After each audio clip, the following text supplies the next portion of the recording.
दोस्तों ये कहानी है एक 14 साल की पागल लड़की की जो किसी के भी प्यार में पड़ जाती है। ऐसी वो अपने ही एक किराएदार के प्यार में पागल हो जाती है जिसको पाने के लिए वो कई हदें तक पार कर देती है। आइए देखते हैं उस किराएदार को पाने के लिए एक 14 साल की लड़की आखिर क्या क्या कर सकती है। तो कहानी शुरू होती है और हम निक को देखते हैं। निक की हाल ही में एक नए शहर में नौकरी लगी है। अब निक नए शहर में आके अपने लिए किराए पर रहने के लिए एक घर ढूंढ रहा था। उसने शहर के कई घरों को देखा लेकिन कोई भी उसे पसंद नहीं आया। निराश होकर निक शहर के बाहर एक घर देखने जाता है। तभी एक लड़की अचानक उसकी कार के सामने स्केटिंग करते हुए आ जाती है, लेकिन निक भी तुरंत ब्रेक लगाकर उस लड़की को बचा लेता है। उसके बाद वो लड़की उसे बिना कुछ बोले वहाँ से चली जाती है। इसके बाद निक उस मालकिन मार्था से मिलता है। मार्था निक को घर दिखाने के लिए ले जाती है और बोलती है यहाँ पर बहुत शांति रहती है, तो निक तुम्हें यहाँ काम करने में कोई भी दिक्कत नहीं आएगी। निक घर देखने के बाद उसको वो घर बहुत पसंद आता है और निक तुरंत उस घर को किराए पर ले ही लेता है।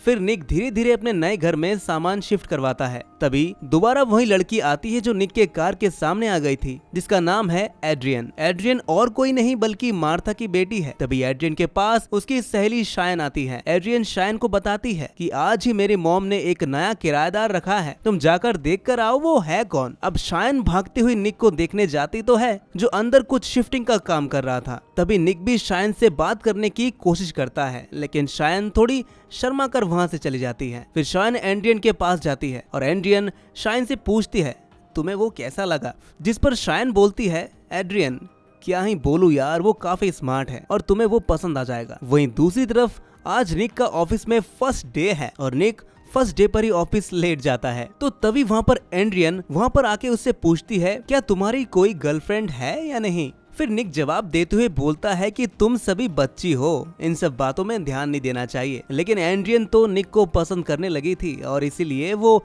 निक के साथ फ्लर्ट करने की कोशिश करती है। उसी रात निक अपने ऑफिस का कोई जरूरी काम कर रहा था। तभी एड्रियन वहाँ पर आ जाती है और वो निक के करीब आकर पूछती है क्या तुम मेरे बॉयफ्रेंड बनना चाहोगे। निक को थोड़ा अजीब तो लगता है और निक एड्रियन से पूछता है कि क्या तुम सच में 14 साल की लड़की हो ना, जिस पर एड्रियन बोलती है कि अब मैं 15 साल की होने वाली हूँ। अब निक को एड्रियन के साथ कंफर्टेबल महसूस नहीं होता, तो वो एड्रियन को बोलता है तुम यहाँ से चली जाओ। अगले दिन सुबह जब निक बाथरूम में नहा रहा था तो उसे किसी के आने की आहट सुनाई देती है। तो जब निक आवाज लगाकर पूछता है कि कौन है वहाँ, तो एड्रियन की आवाज आती है जो बोलती है कि मैं हूँ। निक एड्रियन को बोलता है तुम्हें कोई काम नहीं है क्या, तुम जब चाहे मुंह उठाकर यहाँ पर चली आती हो। फिर जब निक अपने रूम में नहाकर कपड़े चेंज कर रहा था तभी एड्रियन उसे बाहर से बिना कपड़ों के चुपके से देख लेती है, जिसे देखकर एड्रियन काफी खुश होती है। फिर जब निक रेडी होकर ऑफिस जाने के लिए निकलता है तो एड्रियन निक को बोलती है कि आज रात मेरे घर में एक पार्टी रखी गई है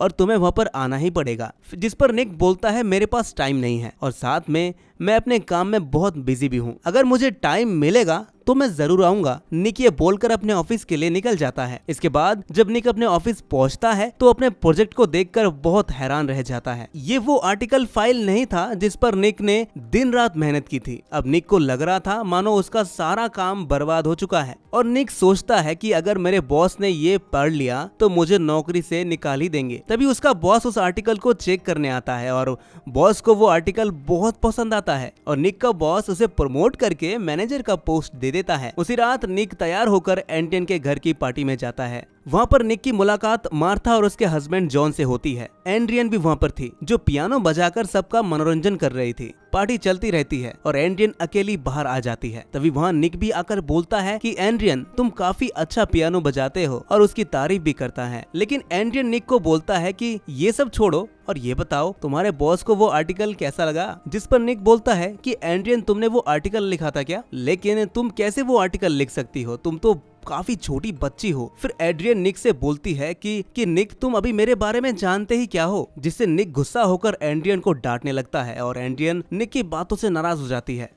अब निक एड्रियन को खुश करने के लिए उसे अपने साथ रात में लॉन्ग ड्राइव पर ले जाता है। वो दोनों एक सुनसान से लाइट हाउस में जाते हैं जहाँ पर पहुँचते ही एड्रियन रोमांटिक हो जाती है और निक के हाथों को पकड़कर किस करने लगती है। लेकिन तभी निक उसे मना करते हुए बोलता है कि ये सब गलत है एंड्रियन। जिसके बाद वो दोनों वापस घर लौट जाते हैं। फिर अगली सुबह निक जब अपना काम कर रहा था तभी वो खिड़की से बाहर झांकता है। निक देखता है कि एंड्रियन छोटे कपड़े पहनकर बाहर लेटी हुई है। अब एंड्रियन को ऐसे देखकर निक उसकी तरफ अट्रैक्ट होने लगता है, लेकिन फिर वो अपने फीलिंग्स पर कंट्रोल कर लेता है। अब कुछ दिन बाद निक अपने मैनेजर बनने की खुशी में घर पर एक पार्टी रखता है जहाँ पर उसकी दोस्त एमी भी आई हुई थी, जो कि अब निक की गर्लफ्रेंड बन चुकी थी। तभी वहीं पर दूर खड़ी एंड्रियन उन दोनों को साथ में देखती है तो वो गुस्से में पागल हो जाती है, क्योंकि एंड्रियन नहीं चाहती थी कि निक मेरे अलावा किसी और का बॉयफ्रेंड बने। फिर थोड़ी देर बाद जब एमी खाना बनाने के लिए लकड़ियां लेने जंगल जाती है तभी वहाँ पर एंड्रियन भी आ जाती है और एमी को धमकी देते हुए बोलती है कि निक सिर्फ मेरा है और अगर तुम हम दोनों के बीच में आई तो मैं तुम्हारा बुरा हाल कर दूंगी। फिर पार्टी के बाद जब निक और एमी घर पर होते हैं तो एमी निक से बोलती है कि तुम्हारी एंड्रियन तो बहुत ही अजीब है, मुझे लगता है कि वो तुम्हारे प्यार में पागल हो चुकी है। लेकिन निक इस बात को हंसकर टाल देता है और एमी से बोलता है कि जैसा तुम सोच रही हो ना ऐसा कुछ भी नहीं है, वो तो बस एक नादान सी बच्ची है। वहीं कुछ देर बाद जब निक अपना काम कर रहा था तभी उसे एंड्रियन फोन करके बोलता है, हे निक क्या तुम मेरे साथ घूमने चलोगे? लेकिन निक उसे मना कर देता है और बोलता है कि अभी मैं बिजी हूँ। फिर निक अपना ऑफिस का काम खत्म करके अपने एक बचपन की फोटो को ढूंढने लगता है, जो कि कल तक तो उसके डेस्क पर ही थी, लेकिन आज वो वहाँ से गायब है। निक को लगता है कि शायद मेरी फोटो एंड्रियन ने चुराई है, इसीलिए निक चुपके से एंड्रियन के घर में घुस जाता है ताकि वो अपने फोटो को वापस ला सके। फिर जब निक एंड्रियन के कमरे में जाता है तो निक को उसका कमरा काफी अजीब लगता है। निक अपना सामान देख रहा था तभी उसे बाथरूम से आवाज आती है जहाँ पर एंड्रियन नहाने की तैयारी कर रही थी। एंड्रियन को देखकर निक उसकी कबर्ड में छुप जाता है। इस दौरान एंड्रियन वहाँ पर आ जाती है। अब वहाँ पर आते ही एंड्रियन को एहसास होता है कि निक भी यहाँ पर छुपा हुआ है, इसलिए एंड्रियन जानबूझकर उसके सामने अपने सारे कपड़े उतार देती है। फिर जब निक एंड्रियन के घर से जा रहा था तो घर के डोर पर एंड्रियन के डैड जॉन से मिलने आते हैं। जॉन शॉपिंग करके लौटा था तो निक को देखकर जॉन पूछता है कि निक तुम यहाँ पर क्या कर रहे हो? निक जवाब देते हुए बोलता है कि मैं एंड्रियन को उसकी खिताब वापस देने आया था। फिर जॉन अपना सामान निक को थमा देता है और उसे अपने साथ ऊपर बेसमेंट में आने को बोलता है।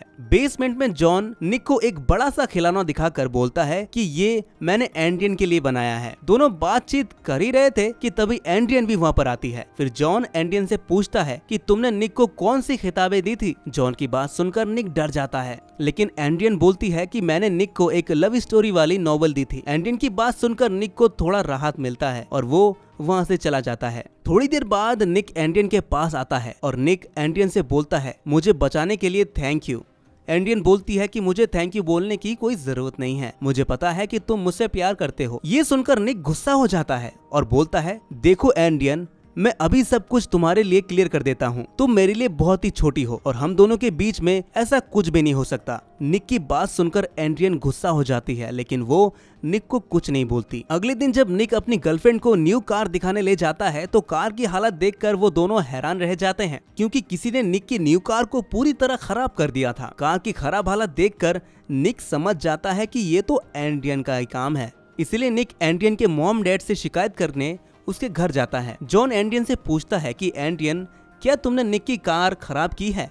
लेकिन एंड्रियन बोलती है, नहीं डैड, मैंने तो ऐसा कुछ नहीं किया। पर निक को यकीन था कि एंड्रियन ने ही उसके कार को खराब किया था। कुछ देर बाद जब निक अपनी कार को ठीक कर रहा था तो तब उसके पास शायन आती है और बोलती है, मैं तुम्हें कुछ बताना चाहती हूँ लेकिन यहाँ पर नहीं, तुम शाम 7 बजे मुझे काली पहाड़ी के पीछे मिलना। ये बोलकर शायन वहाँ से चली जाती है। इसके बाद एंड्रियन और शायन अपने फार्म हाउस में हॉर्स राइडिंग कर रहे थे। इसी दौरान शायन जिस घोड़े पर बैठी थी उसकी बेल्ट अचानक से छूट जाने के कारण वो नीचे गिर जाती है और शायन का एक हाथ टूट जाता है। ये कोई और नहीं बल्कि एंड्रियन ने ही किया था। फिर उसी शाम 7 बजे काली पहाड़ी पर निक शायन का इंतजार कर रहा था कि तभी वहाँ पर एंड्रियन आ जाती है और पूछती है कि तुम यहाँ पर किसका वेट कर रहे हो? निक बोलता है कि किसी का नहीं। फिर एंड्रियन बोलती है कि जिसका तुम वेट कर रहे हो ना वो तो हॉस्पिटल में है, तुम्हें वहाँ पर जाके देखना चाहिए। अगली सुबह निक के ऑफिस में एक मीटिंग होती है जहाँ पर उसे अपनी प्रेजेंटेशन सबमिट करनी थी, जिस पर निक पिछले 3 हफ्तों से कड़ी मेहनत कर रहा था। लेकिन जैसे ही निक अपने पेन ड्राइव को कंप्यूटर में लगाता है तो उसमें कोई फाइल थी ही नहीं। ये सब देख निक का दिमाग हिल जाता है, क्योंकि निक ने 3 हफ्ते तक जिस पर काम किया था वो सब गायब हो चुका है। फिर निक घर जाकर एमी को तुरंत फोन करता है और बोलता है कि मेरी सारी फाइल्स पेन ड्राइव से डिलीट हो गई है और ये एंड्रियन का ही काम है, एंड्रियन के अलावा ये कोई नहीं कर सकता। तभी निक की नजर एक बेसमेंट पर पड़ती है जो उसके घर के नीचे बना हुआ था। निक बेसमेंट में जाकर देखता है कि एंड्रियन तो एक साइको की तरह उसकी सामान को इकट्ठा करके उसी पर ही काला जादू कर रही थी। ये देखकर निक का दिमाग खराब हो जाता है और निक सबसे पहले बेसमेंट को बंद करता है और फिर दिन रात काम करके अपना सारा काम पूरा करता है। इसी दौरान एंड्रियन उसे कई बार कॉल करती है, लेकिन निक उसके कॉल का कोई जवाब नहीं देता। निक अपने घर का लॉक भी बदलवा देता है ताकि पीछे से एंड्रियन उसके घर के अंदर ना आ सके। अपना सारा काम पूरा करने के बाद निक अब एक नए घर की तलाश में निकल जाता है। फिर निक एक ओल्ड लेडी से मिलता है जो निक को अपना घर दिखाती है और निक को वो घर पसंद भी आता है जिसमें वो अगले ही हफ्ते शिफ्ट होने वाला था। अब निक जब वापस अपने घर आता है तो उसे एमी मिलती है जो उसके लिए दारू लेकर आई थी। फिर दोनों दारू पीते हैं और बातें करने लगते हैं। इसी दौरान दोनों एक दूसरे के करीब आ जाते हैं और इंटीमेट हो जाते हैं। वहीं दूसरी तरफ एंड्रियन निक की यादों में खोई हुई थी और पूरी तरह से पागल हो चुकी थी। अगली सुबह एमी जब अपने घर वापस आती है तो तभी एंड्रियन भी वहाँ पर आ जाती है और बाहर से एमी के घर का गेट बंद कर देती है, जिसके बाद वो एक मधुमक्खी का छत्ता एमी के घर के अंदर छोड़ देती है और मधुमक्खियां सीधे एमी पर हमला कर देती है। एमी वहाँ से निकलने की कोशिश करती है लेकिन बाहर से लॉक होने के कारण वो घर के अंदर ही फंसी हुई थी। अगले दिन एंड्रियन हॉर्स राइडिंग कंपटीशन में हिस्सा लेती है। उसे लगा कि निक मुझे देखने आएगा, लेकिन ऐसा नहीं होता और गुस्से में एंड्रियन सीधे निक के ऑफिस पहुंच जाती है और सबके सामने निक को डार्लिंग बोलती है और बोलती है, डार्लिंग तुम मेरी रेस देखने के लिए क्यों नहीं आए। ये सब सुनकर गुस्से में निक एंड्रियन का हाथ पकड़कर सीधा बाहर ले जाता है और उसे धमकी देते हुए बोलता है, तुम मेरे से दूर ही रहो। वही एंड्रियन अचानक से पागलों की तरह चिल्लाने लगती है, जिसको सुनकर ऑफिस के अंदर मौजूद सभी लोगों को ऐसा लग रहा था कि शायद एंड्रियन के साथ निक जबरदस्ती कर रहा था। फिर निक अपना काम खत्म करके नए घर में जाता है तो उसकी मकान मालकिन उसे घर देने से इनकार कर देती है क्योंकि एंड्रियन ने आकर उसकी मकान मालकिन से झूठ बोला था कि निक एक ड्रग डीलर है। निक अब और भी परेशान हो जाता है और वापस अपने घर लौट जाता है। निक घर वापस आकर देखता है कि वहाँ पुलिस आई हुई है। निक को देखते ही पुलिस भी उसे अरेस्ट कर लेती है क्योंकि एंड्रियन ने उस पर झूठा आरोप लगाया था कि निक ने मेरे साथ जबरदस्ती की है। तभी एंड्रियन भी वहाँ पर आती है। उसने खुद को ऐसा बना लिया था कि जिसे देखकर सबको ऐसा लगे कि उसके साथ सच में जबरदस्ती हुई हो। फिर पुलिस निक से पूछताछ करता है और पूछता है कि क्या तुमने सच में एंड्रियन के साथ जबरदस्ती की है, जिस पर निक बोलता है कि मैंने ऐसा कुछ नहीं किया, मैं बेगुनाह हूँ, वो लड़की पागल है और वो झूठ बोल रही है। कुछ देर बाद निक को बेल मिल जाती है और ये बेल उसका बॉस करवाता है क्योंकि उसके बॉस को निक पर पूरा भरोसा था। अब जब तक निक सही साबित नहीं हो जाता उसको कंपनी के कामों से निकाल दिया जाता है। इसके बाद जब निक उस घर से जाने के लिए अपना सामान पैक कर रहा था तभी वहाँ पर शाइन आकर बोलती है, एंड्रियन ने ये सब जानबूझकर किया है, वो एक साइको है, अगर वो किसी के पीछे पड़ जाती है तो वो उसे इतनी आसानी से नहीं छोड़ती। निक बोलता है कि अब इससे कोई फर्क नहीं पड़ता, मैं वैसे भी इस शहर से जाने वाला हूँ, तुम यहाँ से अब चली जाओ। लेकिन थोड़ी देर बाद निक को शाइन की चीखें सुनाई देती है। निक दौड़कर एंड्रियन के घर जाता है और देखता है कि एंड्रियन फिर से उस पर काला जादू कर रही है। निक हैरान रह जाता है। तभी एंड्रियन निक के पीछे से आकर बोलती है, मैं तुमसे आखिरी बार पूछ रही हूँ, क्या तुम मेरे बॉयफ्रेंड बनना चाहोगे। निक एक बार फिर से उसे मना कर देता है, जिसे सुनकर एंड्रियन पागल हो जाती है और एक डंडे से निक पर हमला कर देती है। निक उससे बचने के लिए भागते हुए ऊपर वाले स्टोर में चला जाता है। वहाँ पर निक देखता है कि एंड्रियन ने शाइन को उसी खिलौने से बांध रखा था। निक शाइन को छुड़ाने की कोशिश करता है लेकिन एंड्रियन वहाँ पर आकर फिर से उस पर हमला कर देती है। निक भी उसे दबोच कर मारना शुरू कर देता है कि तभी जॉन भी वहाँ पर आ जाता है और निक को मारने लगता है, लेकिन एंड्रियन पीछे से आकर अपने ही डैड पर हमला कर देती है और मारकर बेहोश कर देती है। फिर एंड्रियन निक पर भी दोबारा से हमला करने की कोशिश करती है लेकिन निक उसे एक मुक्का मारकर वहीं पर बेहोश कर देता है। इसके बाद एंड्रियन को एक मेंटल हॉस्पिटल में भेज दिया जाता है, लेकिन वहाँ भी एंड्रियन अपनी हरकतों से बाज नहीं आती और अपने ही डॉक्टर के प्यार में फिर से पागल हो जाती है। दूसरी तरफ निक और एमी साथ में एक दूसरे शहर में चले जाते हैं जहाँ पर अब दोनों खुशी खुशी रहते हैं। और इसी के साथ दोस्तों यही मूवी यहीं पर खत्म हो जाती है। तो दोस्तों कैसी लगी आपको ये कहानी कमेंट में जरूर बताइए और ऐसी अजब गजब मूवीज के लिए हमारे चैनल को सब्सक्राइब जरूर कर लीजिए।